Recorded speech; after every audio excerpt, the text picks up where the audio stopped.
और वही देखिए ये बड़ी जानकारी, जहां एनडीए सरकार को घेरने के लिए आज दिल्ली में इंडिया ब्लॉक की बैठक हो रही है। इस बैठक में 23 विपक्षी दल शामिल हुए हैं। जानकारी के मुताबिक विपक्षी एकजुटता को मजबूत करने के उद्देश्य से इंडिया गठबंधन की ये बड़ी बैठक हो रही है। बैठक में कांग्रेस अध्यक्ष मल्लिकार्जुन खड़गे आपको नजर आएंगे। कांग्रेस सांसद राहुल गांधी भी मौजूद हैं, ममता बनर्जी भी मौजूद हैं, अखिलेश यादव और तेजस्वी यादव समेत कई प्रमुख विपक्षी नेता शामिल हुए हैं इस बैठक में। तो एक बड़ी रणनीति बन रही है एनडीए सरकार को घेरने की, एक बड़ी रणनीति बन रही है आगामी चुनावों के मद्देनजर, और कहीं ना कहीं विपक्षी एकजुटता को सबके सामने रखने का भी एक संदेश दिया जा रहा है। वो तस्वीरें भी नजर आई हैं। 23 दलों की मौजूदगी इस दौरान है जो बैठक में शामिल हुए हैं।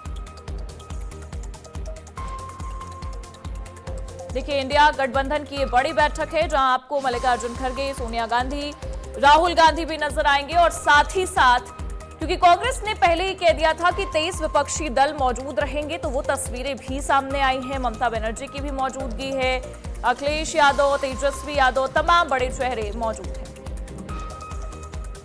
और हमारे साथ दिल्ली से हमारे एडिटर इन स्पेशल अफेयर्स प्रशांत शर्मा जुड़ चुके हैं, उनका रुख करेंगे। प्रशांत जी, क्योंकि 23 दलों की मौजूदगी की बात हो रही थी और देखिए बड़ी तस्वीरें भी सामने आ रही है, एक बड़ी रणनीति आज बनती नजर आएगी, कैसे देख रहे हैं आप ये बैठक को?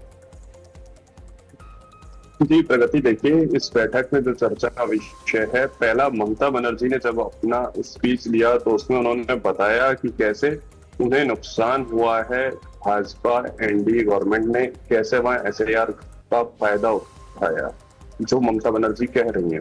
तो ममता बनर्जी लोगों को आगाह करना चाह रही है, अपने साथियों को कह रही कि यूपी चुनाव है, इसे हमें बड़ा मुद्दा बनाना चाहिए, जिससे कि भविष्य में कांग्रेस और उसके सहयोगी दल इंडिया ब्लॉक राज्यों में अपनी सरकार बचा सके और चुनाव जीत सके। तो उस पर भी गहन मंथन हुआ है। वहीं नीट का जो मामला है, नीट परीक्षा में जो पर्चा लीक हुआ था, उस पर भी चर्चा की जा रही है कि उसे कैसे केंद्र सरकार के खिलाफ एक बड़ा मुद्दा बनाकर जन आंदोलन किया जा सकता है। वहीं गठबंधन की एकता पे भी चर्चा हो रही है, लेकिन आप इसमें एक टाइमिंग देखिए, टीएमसी के जो राज्यसभा सांसद है, जब आपकी बैठक चल रही है उसी दौरान इस्तीफा देते हैं, जिससे कि एक संदेश दिया जाता है कि ममता बनर्जी अब काफी कमजोर हो गई है, चाहे ममता वहां कोई भी बयान दे। वहीं मल्लिकार्जुन खड़गे ने भी बैठक में एकता की बात कही है, जैसा राहुल गांधी ने ट्वीट करके बताया कि खड़गे ने कहा है कि अगर हम एक रहेंगे तो पिछले दिनों जैसे हमने बिल पास नहीं होने दिए हैं संसद में, उसी प्रकार से अगर विपक्ष एक रहे। लेकिन वहीं कहीं ना कहीं डीएमके पे भी चर्चा हो सकती है। बिल्कुल, क्योंकि प्रशांत जी अगर एक हम तस्वीरों को पिछले उठाकर अगर हम देखने की कोशिश करें, तमाम जो चुनाव हुए राज्यों के, वहां पर एकजुटता नहीं दिखी थी, लेकिन आज जो ये बैठक हो रही है, आपके नजरिए से क्या यहाँ पर एकजुटता नजर आ रही है? क्योंकि ममता बनर्जी की भी मौजूदगी है, तमाम सियासी दल वहां पर मौजूद नजर आ रहे हैं, उनके जो नेतृत्व करता है, क्या लगता है आपको यहां से गठबंधन की एकजुटता हमें आगे भी नजर आएगी? देखिए गठबंधन की एकता पे आज महत्वपूर्ण चर्चा यह है कि 2 साल बाद बैठक हो रही है। अगर आपका गठबंधन है तो इस बीच जो चुनाव हुए उस दौरान बैठक क्यों नहीं हुई, तो उस पर भी एक चर्चा होगी कि हमें एक रहना चाहिए।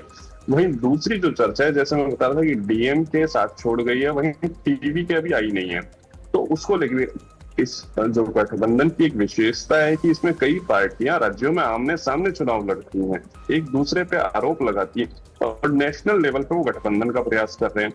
तो वो एक समस्या का हल निकालने का प्रयास होगा। वहीं कहीं ना कहीं हालांकि उद्धव ठाकरे वर्चुअल जुड़े हैं इस मीटिंग से, लेकिन चर्चा हो रही है कि ना तो वो पहुंच पाए ना उनके बेटे पहुंच पाए।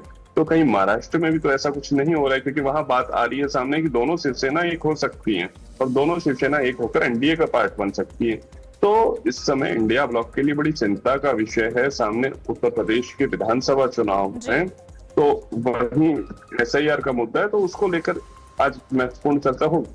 अब ये देखने वाली बात है कि इस बैठक में क्या कुछ निकल कर सामने आता है, आगे की रणनीति क्या रहती है। बहुत बहुत शुक्रिया तमाम जानकारियों के लिए आपका।